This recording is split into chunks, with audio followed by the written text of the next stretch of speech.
Spotlight, an ABP News Network initiative.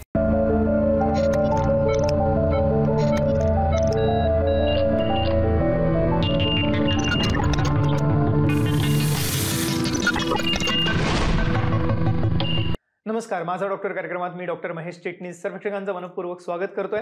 आपल्याच्या कार्यक्रमाचा विषय आहे तो आहे मूत्रमार्गाचे आजार, ज्याच्यामध्ये विशेष करून आपण किडनी स्टोन म्हणजेच मूतखडे आणि प्रोस्टेटवरती असणाऱ्या नवीन उपचारांविषयी मार्गदर्शन घेणार आहोत प्रख्यात युरोलॉजिस्ट असणारे डॉक्टर केतन वर्तक सरांकडनं. तर मी आपली सर्व ओळख करून देतोय डॉक्टर केतन वर्तक सरांची. नमस्कार सर. नमस्कार. मला आवडून सांगायचं वाटतं की सध्या ते प्रमोदिनी युरोलॉजी सेंटर आणि रत्ना मेमोरियल हॉस्पिटल ह्या ठिकाणी प्रामुख्याने कार्यरत आहेत. पण आता त्यांच्या मार्गदर्शनाखाली रत्ना मेमोरियल हॉस्पिटल या ठिकाणी अत्याधुनिक स्वरूपाचं अद्ययावत स्वरूपाचं युरोलॉजी सेंटर सुरू करण्यात आलेलं आहे, ज्या अंतर्गत आपल्याला नवीन नवीन स्वरूपाचे उपचार, ज्याच्यामध्ये 3D दुर्बिणीचे उपचार आहेत किंवा नवीन स्वरूपाचे लेझरचे उपचार आहे, विशेष करून किडनी स्टोन म्हणजे मूतखडे किंवा प्रोस्टेट सारखे आजार किंवा त्याच अनुषंगाने किडनी, ब्लॅडर, प्रोस्टेट कॅन्सर, मूत्रमार्ग अवरोध म्हणजे युरेथ्रल स्ट्रिक्चर झाली किंवा विशेष करून वृषण किंवा शिश्नाशी निगडीत असणाऱ्या समस्या, लघवीची असणारी विविध आजार ह्यांसाठी उपलब्ध झालेले आहेत. डॉक्टर केतन वर्तक सरांविषयी सांगत असताना मला आवडून सांगायचं वाटतं की गेल्या 30 वर्षांहून अधिक काळ ते युरोलॉजीच्या क्षेत्रात कार्यरत आहेतच, पण नवीन नवीन स्वरूपाचे उपचार, ज्याच्यामध्ये थुलियम लेझर सारखे उपचार आहे, हे भारतात सर्वप्रथम सुरू करण्याचा बहुमान त्यांना जातो. ह्याच अनुषंगाने आजपर्यंत 35,000हून यशस्वी शस्त्रक्रिया त्यांनी केलेल्या आहेतच, पण विशेष करून नवीन स्वरूपाचं तंत्रज्ञान, ज्याच्यामध्ये 3D दुर्बिणीचे उपचार आहेत म्हणजेच 3D लॅप्रोस्कोपीचे उपचार आहेत, हे आज त्यांनी सर्वसामान्य रुग्णांना उपलब्ध करून दिलेले आहेत रत्ना मेमोरियल हॉस्पिटल या ठिकाणी. या अनुषंगाने मला सर्वच प्रेक्षकांना सांगायचं वाटतं की आपल्याला कोणताही मूत्रमार्गाचा आजार असो, ज्याच्यामध्ये किडनी स्टोन म्हणजेच मूतखडे, प्रोस्टेट सारखा आजार, मूत्रमार्ग अवरोध आहे, लघवीचे इतर आजार आहेत किंवा किडनी, ब्लॅडर, प्रोस्टेट कॅन्सर सारखी समस्या असो, आपण निराश होऊ नका. आपण जे संपर्कासाठी स्क्रीनवरती नंबर बघत आहे ते जरूर टिपून घ्या. रत्ना मेमोरियल हॉस्पिटलच्या वतीने पुढील 1 महिन्यासाठी विशेष सवलत असणारे मूत्रमार्गाच्या सर्व आजारामध्ये उपचारांसाठी, तर जरूर आपण कॉल करा पुढील नंबरवर. संपर्कासाठी जो आपण स्क्रीनवरती नंबर बघत आहात हा रत्ना मेमोरियल हॉस्पिटलचा हेल्पलाईन नंबर आहे युरोलॉजीचा, तर जरूर आपण ह्यावरती कॉल करून ह्या उपचारांमध्ये असणाऱ्या सवलतीचा लाभ घेऊ शकता. सर, या कार्यक्रमाच्या अनुषंगाने अर्थातच माझा पहिला प्रश्न हा आहे की आपण युरोलॉजिस्ट आहात, तर एकंदरीतच ही संस्था कशी काम करते आणि कोणकोणते आजार या ठिकाणी होतात, काय सांगता येईल? आपण आता जसं स्क्रीनवर बघतोय, किडनी या 2 इथे लॉईनमध्ये किडनी असतात, ज्या जस्ट रिपच्या खाली. इथनं युरेटरची नलिका जी असते ती 2 ते 3 मिलीमीटर जाडीची, म्हणजे पेनाच्या रिफिल एवढी जाडीला ती नलिका असते. किडनीपासून ते ओटीपोटापर्यंत म्हणजे मूत्राशयाच्या आतपर्यंत ती नलिका जाते. मूत्राशयाची जी कपॅसिटी असते ती साधारण 400 ते 500 ml असते ओटीपोटामध्ये. तिथनं आपला लघवीचा मार्ग चालू होतो. स्त्रियांमध्ये तो 4 ते 5 सेंटीमीटर असतो, पुरुषांमध्ये जवळजवळ 20 सेंटीमीटरचा असतो. आणि त्याच्यामध्ये प्रोस्टेटची ग्रंथी जी आहे ती मूत्राशयाच्या तोंडाशी बसलेली आहे. सो प्रोस्टेटच्या ग्रंथीच्या आतमधनं लघवीचा मार्ग गेलेला आहे. सो जसं सफरचंदाची रचना आहे की आत बियांचा मार्ग आणि बाहेर गर, तशी प्रोस्टेटची ग्रंथीची रचना आहे. किडनीमधले प्रामुख्याने आमच्याकडे येणारे जे पेशंट कॉमनली असतात ते म्हणजे स्टोन्स, मूतखडे. मूतखडे 2-4 mm पासून ते अनेक सेंटीमीटरपर्यंत अनेक खडे असू शकतात आणि त्याचे अडथळे होऊन किडनीचे दुष्परिणाम, इन्फेक्शन्स, किडनी फेल होण्यापर्यंत त्याची मजल जाऊ शकते. दुसरं जे युरेटरमधले खडे. आता युरेटरमधले आणि किडनीमधल्या खड्यामध्ये फरक असा आहे की युरेटरमधले खडे अगदी 3 mmचा जरी खाली आला तरी तो किडनीला अडथळा केल्यामुळे पेन लगेच होतं आणि लगेच पेशंट उपचारासाठी पळत येतात, कारण पेन सिव्हिअर असतं. त्याला युरेटर कोलिक असं म्हणतात. युरेटरची नलिका पार अगदी किडनीपासून ते ओटीपोटापर्यंत जवळ 1 फूटभर लांबीची नलिका आहे आणि खडेचे जे अडकण्याची शक्यता असते ते या सर्व भागांमध्ये असते. आणि जेवढा खडा जास्त अडथळा करेल तेवढं युजली ते पेन जास्त असतं. पण बऱ्याच लोकांमध्ये पेन जरी नसलं तरी खडे अडथळा करत असलेले असू शकतात. त्यामुळे ज्यांचं पेन नसलं जरी तरी त्यांनी उपचार पद्धतीसाठी लवकर यायला पाहिजे. तिसरं म्हणजे ब्लॅडर. युरिनरी ब्लॅडरमध्ये जे खडे असतात ते आजकाल जरा रिलेटिव्हली कमी असतात, किडनीमधले जास्त कॉमनली बघायला मिळतात. पण सिस्टॅटिस किंवा युरिनरी इन्फेक्शन जे असतं ते मेनली मूत्राशयात असतं. याच्याबरोबर न्यूरोजेनिक ब्लॅडर की वारंवार लघवीला जायला लागणं किंवा इस्पेशली स्त्रियांमध्ये हे आजार जास्त जाणवतात की लघवीचा कंट्रोल कमी असणं, हे प्रॉब्लेम. आणि त्याच्याबरोबर प्रोस्टेटचे जे आजार असतात हे सर्व पुरुषांमध्ये आढळतात की लघवीला धार कमी असणं, लघवीला सारखं उठायला लागणं, लघवीला न आवरता येणं, लघवीची जळजळ होणं आणि लघवीला रक्त जाणं, हे जे प्रॉब्लेम्स आहेत हे सगळे प्रोस्टेटच्या आजाराशी निगडीत किंवा मूत्राशयाच्या आजाराशी निगडीत आजार आहेत. स्त्रियांमध्ये प्रोस्टेटच्या ऐवजी युरेथ्रल स्टिनोसिस हे प्रॉब्लेम आढळतात, की जसं प्रोस्टेटची ग्रंथी वाढल्यामुळे लघवीचा मार्ग आक्रसतो, तसा स्त्रियांमध्ये वयानुरूप लघवीचा मार्ग आक्रसतो आणि त्याच्यामुळे पण अडथळे तयार होतात. चौथा कॉमन जो आजार आहे त्याला युरेथ्रल स्ट्रिक्चर असं म्हणतात, की लघवीचा जो मार्ग आहे तो साधारण आपली करंगळी जो आहे तेवढा जाड तो मार्ग नॉर्मली आहे, साधारण 20-25 सेंटीमीटर लांबीचा. सो काही कारणामुळे जसा एखादा पाईप आक्रसेल तसा हा लघवीचा पाईप जर का आक्रसला तर त्याला स्ट्रिक्चर युरेथ्रा म्हणतात, की लघवीचा पाईप आक्रसणं. आणि जसे प्रोस्टेटचे अडथळे तयार होतात तसे स्ट्रिक्चरचे आजार असल्यामुळे लघवीचे मार्ग आक्रसतात आणि लघवीला अडथळा तयार होतो. अशा लोकांमध्ये त्याचे ऑपरेशन वगैरे लागू शकतात. आत्ता जे सांगितलेले आजार आहेत हे सगळे बिनाईन या प्रकारातले आजार आहेत. याच्याबरोबर ह्या सर्व अवयवांमध्ये कॅन्सरचे आजार हे ते प्रामुख्याने आढळू शकतात. फार किडनीपासनं ते युरेटरपासनं ब्लॅडर आणि प्रोस्टेट आणि युरेथ्रा या सर्व अवयवांमध्ये आणि टेस्टीज गोट्या याच्यामध्ये सुद्धा कॅन्सर आढळू शकतात. आता हे जे कॅन्सर आहेत ह्याचे लक्षणं काय? मेनली लघवीला रक्त जाणं हे कॅन्सरचं अतिशय प्रामुख्याचं लक्षण आहे. सो लघवीला कधी रक्त जात असेल तर एकतर कॅन्सर असू शकतो किंवा खडे इन्फेक्शन ह्या गोष्टी असू शकतात. पण ज्यांना रक्त जाईल, इस्पेशली 40-45च्या वरचे स्त्री आणि पुरुष यांनी प्रामुख्याने तातडीने डॉक्टरकडे जाऊन त्याच्या तपासण्या आणि करून घ्याव्यात आणि जर का कॅन्सर असेल तर त्याची वेळीच उपचार करून घ्यावेत. आता ह्या आजारांची मी तुम्हाला लिस्ट सांगितली, परंतु ह्यांनी कोणाला हे आजार असतील तर त्यांनी घाबरून जायचं अजिबात कारण नाही. कारण आजकालच्या ज्या नवीन उपचार पद्धती युरॉलॉजी क्षेत्रामधल्या आलेल्या आहेत त्या इतक्या अद्ययावत आहेत की पेशंटला होणारा दुष्परिणाम, कॉम्प्लिकेशन आणि त्रास हा अत्यंत नगण्य आहे.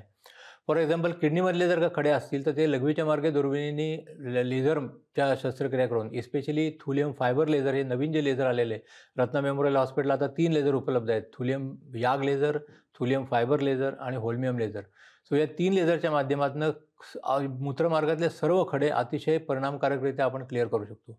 थुलियम फायबर लेझर जो आहे तो लघवीच्या मार्गे वाकड्या दुर्बिणीने आपण ज्यावेळी किडनीमध्ये उतरतो त्यावेळी खड्याची लिटरली तो धूळ करून टाकतो.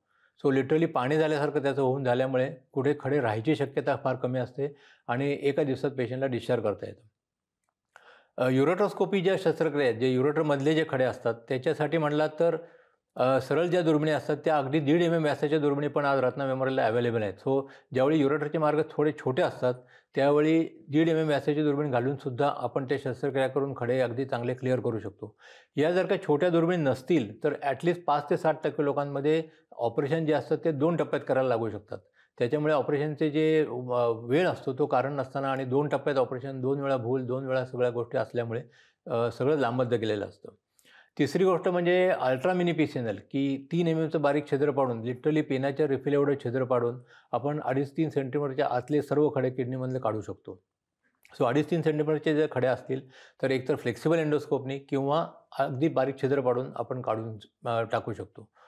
प्रोस्टेटच्या ज्या शस्त्रक्रिया आहेत त्याच्यामध्ये आज लेझरचे जे उपचार आहेत, इस्पेशली थुलियम याग लेझर जे आहे ते 150 वॉटचं जे लेटेस्ट थुलियम याग लेझर आहे ते आता रत्ना मेमोरियल हॉस्पिटलला उपलब्ध आहे. त्यांनी आत्तापर्यंत मी जे काय मोठ्यातले मोठं ऑपरेशन केलेलं आहे ते 250 ग्रॅमची जी प्रोस्टेट आहे ती ऑपरेशन करून काढलेली आहे. एक मुलाचं विवेचन केलं आपल्याला तर डॉक्टर केतन वर्तक सरांनी, आणि मला आवर्जून सांगावंसं वाटतं की आता हे सर्वोत्तम स्वरूपाचे, सुरक्षित, आरोग्यदायी, वरदान स्वरूपाचे असे उपचार आपल्याला उपलब्ध आहेत, खास करून रत्ना मेमोरियल हॉस्पिटल या ठिकाणी डॉक्टर केतन वर्तक सरांच्या मार्गदर्शनाखाली. त्यामुळे कोणताही मूत्रमार्गाचा आपल्याला आजार असो आपण निराश होऊ नका, ज्याच्यामध्ये किडनी स्टोन किंवा मुतखडे हे प्रामुख्याने आहेत. सर्वोत्तम स्वरूपाचं लेझर आणि 3D दुर्बिणीचे उपचार या ठिकाणी आहेतच, पण प्रोस्टेटसाठी सुद्धा ह्या अशा सर्वोत्तम स्वरूपाचं लेझर आपल्याला उपलब्ध आहे. आणि या व्यतिरिक्त किडनी, ब्लॅडर, प्रोस्टेट कॅन्सर असो किंवा त्याच अनुषंगाने युरेथ्रल स्ट्रिक्चर म्हणजे मूत्रमार्ग अवरोध असो किंवा पेनिसचे, शिश्नाचे आजार असोत किंवा वृषणाचे आजार असोत किंवा इतरही कोणतीही किडनी किंवा इतर निगडीत समस्या असोत, आपल्याला सर्वोत्तम स्वरूपाचे उपचार हे आता उपलब्ध आहेत. आणि विशेष करून पुढील 1 महिना सवलत असणार आहे ह्या सर्व उपचारांमध्ये. तर जरूर याचा लाभ घेण्यासाठी कॉल करा पुढील नंबरवरती. संपर्कासाठी आपण स्क्रीनवर बघत आहात. सर, या अनुषंगाने अर्थातच थोडंसं किडनी स्टोन विषयी आम्हाला प्रेक्षकांना ऐकायला आवडेल की किडनीमध्ये वेगवेगळ्या आकाराचे खडे होत असतात आणि बऱ्याचदा रुग्ण दुर्लक्षतही करतात, त्याचे कॉम्प्लिकेशनही विविध आहेत. पण कोणकोणत्या उपचार पद्धती विशेष करून आता किडनी स्टोनसाठी अवेलेबल झालेल्या आहेत, काय सांगता येईल? सर्वात प्रथम म्हणजे लिथोट्रिप्सी किंवा एक्स्ट्रा कॉर्पोरियल शॉकवेव्ह लिथोट्रिप्सी असं त्याला म्हणतात. साधारण 1.5 सेंटीमीटरच्या आतले जर का फार टणक नसलेले खडे असले, फार अडथळा नसलेले, तर आपण त्याला बिना ऑपरेशनने किरणांद्वारे सुद्धा तोडू शकतो. त्याला साऊंड वेव्ज असतात, त्या साऊंड वेव्ज खड्यावर आपटवल्या जातात आणि खड्याचा चुरावून तो लघवीवाटी पडतो. याला ऑपरेशन, ॲनेस्थेशिया, राहणं हे काही लागत नाही. OPD बेसिसवर जाऊन येऊन ट्रीटमेंट असते. हा आपण जो फोटो बघतोय ही डॉर्नियर ही जगातली जी अग्रगण्य लिथोट्रिप्सी मशीन बनवणारी कंपनी आहे त्याची ही लिथोट्रिप्सी मशीन आहे. प्रमोदिनी यूरोलॉजी फाउंडेशन आणि रत्ना मेमोरियल दोन्ही ठिकाणी ही अद्ययावत उपचार पद्धती अवेलेबल आहे. दुसरी जी उपचार पद्धती आहे त्याला RIRS किंवा रेट्रोग्रेड इंट्रारिनल सर्जरी किंवा फ्लेक्सिबल एंडोस्कोपी असं म्हणतात. साधारण 2.5-3 सेंटीमीटरच्या आतले जर का खडे असले आणि फार टणक नसले तर ते लघवीच्या मार्गे वाकडी दुर्बिणी म्हणजे फ्लेक्सिबल एंडोस्कोप घालून आपण क्लिअर करू शकतो. आता याच्यासाठी लागणारी जे लेझर आहे त्याला थुलियम फायबर लेझर हे आता गेल्या 5 वर्षात प्रचलित झालेलं लेझर आहे. होल्मियम लेझर जे दुसरा त्याचा भाऊ आहे त्याचं मेन ॲडव्हान्टेज असे होते की त्याची पॉवर खूप जास्त आहे. पण पॉवर जास्त असल्यामुळे होल्मियम लेझरला असं व्हायचं की खडे ज्यावेळी आपण जाळतो त्यावेळी त्या धक्क्यामुळे खडे इकडे तिकडे पसरायचे आणि खड्याचे जे तुकडे व्हायचे ते थोडे मोठे व्हायचे. त्यामुळे मोठे तुकडे बाहेर पडायला त्रास झाल्यामुळे तो सक्सेस रेट होता थोडासा कमी होता. गेल्या 5 वर्षामध्ये आता रत्ना मेमोरियलला सुद्धा हे मशीन अवेलेबल आहे. थुलियम फायबर लेझर असं म्हणतात की ज्या लेझरनी तुमचा जो खडा असतो जो आपण उदबत्तीने कागद जाळतो तसा लिटरली तो खडा जळत जातो आणि त्याला जो लागणारी हॅमरिंग इफेक्ट आहे तो त्याचा अतिशय नगण्य आहे. त्यामुळे तो खडा लिटरली आपण धुळीसारखा करून धूळ करून तो लघवीसाठी पडेल याची खात्री करून घेऊ शकतो.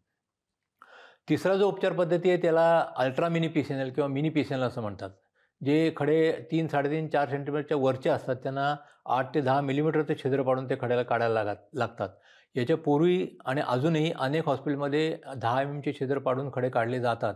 परंतु आपल्याला हे माहिती असायला पाहिजे की जर का 3 सेंटीमीटरच्या आतला खडा असेल तर पेनाच्या रिफिल एवढं 3 mm आतलं छिद्र पाडून सुद्धा तेवढ्याच इफेक्टिव्हली हे खडे सगळे काढून टाकू शकले जातात. त्याला अल्ट्रा मिनी PCNL म्हणतात. आता ही जी आपण दुर्बीण इथे बघतोय ती जी सुईसारखी जी दिसते ती अल्ट्रा मिनी PCNLची दुर्बीण आहे. त्याची जाडी जी आहे ती लिटरली सुई एवढी जाडीला दुर्बीण आहे. पण आपल्याला नुसतं खडा बघून उपयोगाचा नाही, आपल्याला खडा जाळून काढायला पाहिजे. त्याच्यासाठी ती पेनाच्या रिफिल एवढे छिद्र पाडलं जातं आणि खडा लेझरने जाळून बारीक कण जे असतात ते रिफिलच्या जी छिद्र आहे त्यातनं आपण बाहेर काढू शकतो. आता जे लेझरचे उपचार आहेत त्याच्यामध्ये जो खडा जो आहे 70 ते 80% खडा हा जळून गेलेला असतो आणि हार्डली 30% जो खडा असतो तो आपल्याला बाहेर काढायला लागतो. तुम्ही जर का इमेजिन केलं तर 18 नंबरची किंवा एकदम दाबण्यासारखी सुईने जर का तुम्ही दंडावर इंजेक्शन घेतलं आणि लिटरली केसा एवढ्या सुईने तुम्ही दंडावर इंजेक्शन घेतलं ह्याच्यामधला जो फरक आहे तो मोठ्या दुर्बिणीच्या छिद्राचा आणि छोट्या दुर्बिणीच्या छिद्रातला हा मेन फरक आहे. जेवढं छिद्र छोटं असेल तेवढा रक्तस्राव होणारा त्रास, दुष्परिणाम, ॲडमिशनचा वेळ ह्या सगळ्या गोष्टी अतिशय नगण्य होऊन जातात. त्यामुळे त्याचं महत्त्व आहे. रक्तस्राव जो असतो तो किडनीच्या जो छिद्र जे आपण जेवढं मोठं पाडू तेवढं रक्तस्रावाची जी शक्यता असते ती जास्त असते. त्यामुळे त्याचं ते महत्त्व आहे. तिसरा जो प्रकार आहे ते युरोट्रममधले जे खडे असतात ते खडे जर का काढायचे असतील तर 1.5 mm व्यासाची जी छोटी दुर्बीण आहे ती अवेलेबल असणं हे अत्यंत गरजेचं आहे. गेले 10 वर्ष तर मी 1.5 mm व्यासाच्या दुर्बिणी रुटीनली ऑपरेशन करतो आहे आणि रत्ना मेमोरियल हॉस्पिटललासुद्धा ही दुर्बिणी अवेलेबल आहे. ज्यावेळी 65% लोकांमध्ये लघवीचे नलिका छोट्या असतात त्यांना ही ऑपरेशन 2 टप्प्यात ॲडवाईज केली जातात. पहिल्या टप्प्यात नुसतं स्टेन टाकायचा, मग ती युरोटीची नलिका थोडी मोठी होते आणि दुसऱ्या टप्प्यात हे ऑपरेशन करायला लागतात. जर का तुमच्याकडे 1.5 mm व्यासाची दुर्बीण अवेलेबल असेल तर एका टप्प्यात व्हायची शक्यता जवळजवळ 99% वर असते. त्यामुळे ऑपरेशनचा सक्सेस जो असतो तो अतिशय चांगला असतो. सर, ह्याच अनुषंगाने प्रोस्टेटविषयी थोडीशी जाणून घेण्याची उत्सुकता आहे. या ठिकाणी आपण एक नवीन लेझर मशीनही इन्स्टॉल केलेलं आहे रत्ना मेमोरियल हॉस्पिटलमध्ये. काय सांगता येईल याविषयी? मी अभिमानाने सांगू शकतो 2009 साली भारतातलं 120 वॉटचं पहिलं थुलियम याग लेझर प्रमोदिनी यूरोलॉजी फाउंडेशन इथे मी चालू केलं होतं आणि त्यापासून आत्तापर्यंत जवळजवळ 5 ते 6 हजार शस्त्रक्रिया प्रोस्टेटच्या ग्रंथीवर झालेली आहेत आणि सर्वात मोठ्यातली मोठी जी आहे ती आत्तापर्यंत जवळजवळ 250 ग्रॅमची प्रोस्टेट ही थुलियम याग लेझरनी केलेली आहे. त्यामुळे आजच्या घडीला म्हणाला तर अगदी 20 ग्रॅमपासून ते 250-300 ग्रॅमपर्यंत कुठलीही बिनाइन प्रोस्टेट हायपरप्लाझिया असली तर ती सर्व ऑपरेशन लेझरच्या माध्यमातून अतिशय इफेक्टिव्हली रक्तस्राव न होता 1 दिवस फक्त पेशंटला ॲडमिशन लागतं. आज केलं तर उद्या पेशंटला डिस्चार्ज होऊ शकतो. त्याला कुठेही चिरफाट, टाके, छिद्र काही लागत नाही. रक्तस्राव कमी, होणारा त्रास कमी, ॲडमिशन कमी आणि इफेक्टिव्ह जे त्याचं नेस आहे तो ओपन ऑपरेशनच्या पेक्षाही चांगला आहे. हे त्याचे ॲडव्हान्टेजेस. त्यामुळे मूत्रमार्गाचा कोणताही आजार असो, किडनी स्टोन, मुतखडे आहेतच, कारण ह्यासाठीही सर्वोत्तम स्वरूपाचे उपचार आहेत. पण त्याच अनुषंगाने प्रोस्टेट किंवा मूत्रमार्ग अवरोध, कॅन्सर्स, विविध मूत्रमार्गाचे ह्या सर्वांसाठी आपल्याला सुरक्षित आरोग्यदायी उपचार उपलब्ध आहेत. पुढील 1 महिना विशेष सवलत आहे. मी पुन्हा एकदा सांगतो, फक्त आपल्याला याचा लाभ घेण्यासाठी कॉल करायचा पुढील नंबरवर. संपर्कासाठी तो आपण स्क्रीनवर बघत आहात. सर, अर्थातच ह्या अनुषंगाने विविध कॅन्सर सुद्धा आढळतात मूत्रमार्गामध्ये, तर एकंदरीत त्याविषयी आम्हाला सांगा. आता 3D लॅप्रोस्कोपी जे तंत्रज्ञान आहे ह्याच्यामध्ये 2 जे कॅन्सर आहेत, मेनली किडनीचे कॅन्सर आणि प्रोस्टेटचा कॅन्सर, ह्याच्यामध्ये त्याचे खूप ॲडव्हान्टेजेस आहेत. आपले जे 2D तंत्रज्ञान आहे त्याच्यामध्ये त्याचे जे व्हिजन आहे त्याला एक लिमिटेशन आहे, कारण डेप्थ ऑफ परसेप्शन जे आहे ते आपल्याला 2D लॅप्रोस्कोपीमध्ये येत नाही. त्याच्यामुळे ऑपरेशनला लागणारा वेळ, त्याची ॲक्युरसी याच्यामध्ये थोडी बंधनं असतात. 3D लॅप्रोस्कोपी जे आहे त्याला क्वालिटी ऑफ व्हिजन जे आहे ती इतकं सुंदर आहे की स्वच्छ दिसणारं व्हिजन असल्यामुळे आपली ऑपरेशनची ॲक्युरसी जी असते ती खूप चांगली असते. दुसरं त्याला मॅग्निफिकेशन जे असतं ते अनेक पटीने असतं. सो अगदी 0.1 mm रक्तवाहिनी आपल्याला 1 इंचाची जर का दिसली तर त्याची ॲक्युरसी ऑब्व्हियसली चांगली असते. तिसरी गोष्ट म्हणजे रॅडिकल नेफ्रेक्टॉमी किंवा किडनी कंप्लीट काढून टाकणं कॅन्सरसाठी किंवा पार्शल नेफ्रेक्टॉमी एक भाग काढणं, या दोन्ही शस्त्रक्रिया 3D लॅप्रोस्कोपीने अतिशय सुकर होतात. तिसरी जी शस्त्रक्रिया आहे ती म्हणजे प्रोस्टेटची शस्त्रक्रिया. प्रोस्टेटचे जे ऑपरेशन असतात ते 3 प्रकारांनी होऊ शकतात. एक तर लॅप्रोस्कोपी, 3D लॅप्रोस्कोपी किंवा कापून ऑपरेशन. त्या कापून ऑपरेशनला कट असल्यामुळे त्याची पेशंटची जी मॉर्बिडिटी असते किंवा दुखणं किंवा ह्या ज्या गोष्टी असतात त्या जास्त असतात. प्लस लघवीचा जो कंट्रोल असतो तो ओपन ऑपरेशनला थोडासा कमी राहतो. ज्याच्यामुळे 3D लॅप्रोस्कोपी हे कॅन्सर प्रोस्टेटसाठी अतिशय चांगलं उपकरण आहे आणि त्याची ऑपरेशनची ॲक्युरसी चांगली असते, कॉन्टिन्युअस रेट जास्त चांगले असतात आणि पेशंटचा त्रास कमीत कमी राहतो as compare to open surgery. तिसरं जे ब्लॅडरमधले कॅन्सर असतात ते जर का पेशंट लवकर आला, जर 3-4 सेंटीमीटरच्या आतल्या जर का ग्रोथ असल्या तर त्या लघवीच्या मार्गे दुर्बिणीने आपण करू शकतो आणि त्याला थुलियम लेझर किंवा कॉटरी या दोन्ही माध्यमातून आपण ते चांगले करू शकतो आणि कंप्लीट लघवीच्या मार्गे तो आजार पूर्णपणे बरा होऊ शकतो. फक्त पेशंटला तो आजार परत रिकरन्स होत नाही एवढंच फक्त लक्ष ठेवायला लागतं. बाकी त्याला कुठलीही चिरफाट छिद्र वगैरे काही लागत नाही. त्यामुळे ब्लॅडरचे कॅन्सर तर त्याची ट्रीटमेंट अतिशय सुकर आणि योग्य आहे. 1 दिवसात पेशंट डिस्चार्ज पण होऊ शकतो. हे 3 मेन कॅन्सरचे उपचार जे अत्याधुनिक उपचार आहेत त्या रत्ना मेमोरियलला उपलब्ध आहेत. आपण आत्ता जाणून घेतलं मूत्रमार्गाच्या कॅन्सर्सविषयी, म्हणजेच किडनी कॅन्सर असो किंवा ब्लॅडर कॅन्सर किंवा प्रोस्टेट कॅन्सर, सर्वोत्तम स्वरूपाचे 3D दुर्बिणीचे उपचार, 3D लॅप्रोस्कोपिक उपचार आणि त्याच अनुषंगाने लेझरचे उपचार आपल्याला उपलब्ध आहेत या ठिकाणी. त्यामुळे कोणताही मूत्रमार्गाचा आजार असो, मग किडनी स्टोन, मुतखडे आहेत किंवा प्रोस्टेटसारखी समस्या आहे किंवा मूत्रमार्ग अवरोध म्हणजे युरेथ्रल स्ट्रिक्चर्स असोत किंवा इतरही कॅन्सरसारखी भयावह समस्या असो, आपण निराश होऊ नका. सर्वोत्तम स्वरूपाचे उपचार आपल्याला पुढील 1 महिन्यासाठी सवलतीच्या दरामध्ये उपलब्ध आहेत रत्ना मेमोरियल हॉस्पिटल या ठिकाणी. तर जरूर या उपचारांचा लाभ घेण्यासाठी आपण कॉल करा पुढील नंबरवर, संपर्कासाठी आपण स्क्रीनवर बघत आहात. सर, अर्थातच ह्या अनुषंगाने जाता जे इतर आजार आहेत ज्याच्यामुळे लघवीच्या समस्या निर्माण होऊ शकतात, विशेष करून स्त्रियांमध्ये सुद्धा, ह्याविषयी आमच्या प्रेक्षकांना काय सांगा? पुरुषांमध्ये कॉमनली आढळणारे, स्पेशली यंगर लोकांमध्ये 40-45च्या आतल्या लोकांमध्ये जे स्ट्रिक्चर युरेथ्रा म्हणतात, लघवीचे मार्ग आक्रसणं, सो त्यालासुद्धा 2 प्रकारचे उपचार पद्धती अवेलेबल आहेत. एक म्हणजे दुर्मिळच्या शस्त्रक्रिया. जर का तुमचं लघवीची जी नलिका आहे ती फार जास्त आक्रसलेली नसेल आणि फार लांबीची आक्रसलेली नसेल तर लघवीच्या मार्गे तो मार्ग आतल्या आत दुर्मिळीने कट करून तो मोठा करता येतो. त्याचे रिझल्ट चांगले असतात. फक्त त्याच्यावर लक्ष ठेवत राहायला लागतं की परत तो बारीक होत नाही ना, आणि पेशंटला लिटरली 1 दिवसात डिस्चार्ज असतो. त्याला दुसरं कायमस्वरूपी इलाज म्हणला तर त्याला युरोथ्रोप्लास्टी असं म्हणतात, की गालाची जी आतली कातडी आहे, ती निसर्गाने 2 कातड्या ज्या आहेत त्या ओल्या बनवण्यासाठी बनवलेल्या आहेत. एक म्हणजे गालाची आतली कातडी आणि लिंगाच्या पुढची कातडी. सो ह्या कातडीचा पॅचवर्क करून, प्लॅस्टिक सर्जरी करून तो मार्ग जर का आज आक्रसलेला मार्ग छोटा असेल तर त्याला पॅचवर्क करून आपण मोठा करू शकतो. त्याला युरोथ्रोप्लास्टी असं म्हणतात. सो ह्याचे लाँग टर्म रिझल्ट जे असतात ते साधारण 85% ते 90% असतात. सो या दोन्ही शस्त्रक्रिया अतिशय सुकर आणि चांगल्या आहेत. त्याचे लाँग टर्म रिझल्टही अतिशय चांगले आहेत.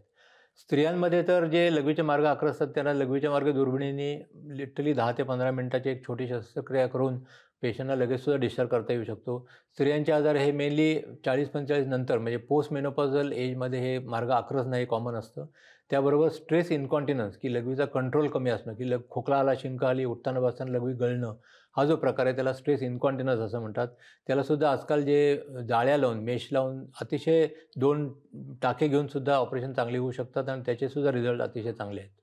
आपण आता जाणून घेतलं की कशा रीतीने ह्या विविध मूत्रमार्गाच्या आजारांसाठी, लघवीच्या आजारांसाठी सर्वोत्तम स्वरूपाचे दुर्बिणीचे आणि लेझरचे उपचार उपलब्ध झालेले आहेत, ज्याच्यामध्ये विशेष करून आपण जाणून घेतलं किडनी स्टोन म्हणजे मुतखड्यांसाठी असणारे उपचार, प्रोस्टेटसाठी असणारे उपचार किंवा मूत्रमार्गाचे विविध cancer, kidney cancer, bladder cancer, prostate cancer सारखे आजार किंवा त्याच अनुषंगाने मूत्रमार्ग अवरोध म्हणजे लघवीच्या असणाऱ्या विविध समस्यांवरती आज हे सर्वोत्तम उपचार पुढील 1 महिन्यासाठी सवलतीच्या दरामध्ये उपलब्ध आहेत रत्ना मेमोरियल हॉस्पिटल या ठिकाणी. आपण संपर्कासाठी स्क्रीनवरती जे नंबर बघत आहात हे हेल्पलाईन नंबर आहेत रत्ना मेमोरियल हॉस्पिटलचे युरॉलॉजी विभागाचे. आणि सगळ्यात महत्त्वाचं म्हणजे आपल्याला मी मगाशी सांगितल्याप्रमाणे पुढील 1 महिना विशेष सवलत असणार आहे.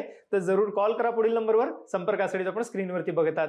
सर, आपण आजच्या कार्यक्रमात सहभागी झालात आणि अमूल्य मार्गदर्शन प्रश्न केलं त्याबद्दल मनपूर्वक आभार. धन्यवाद.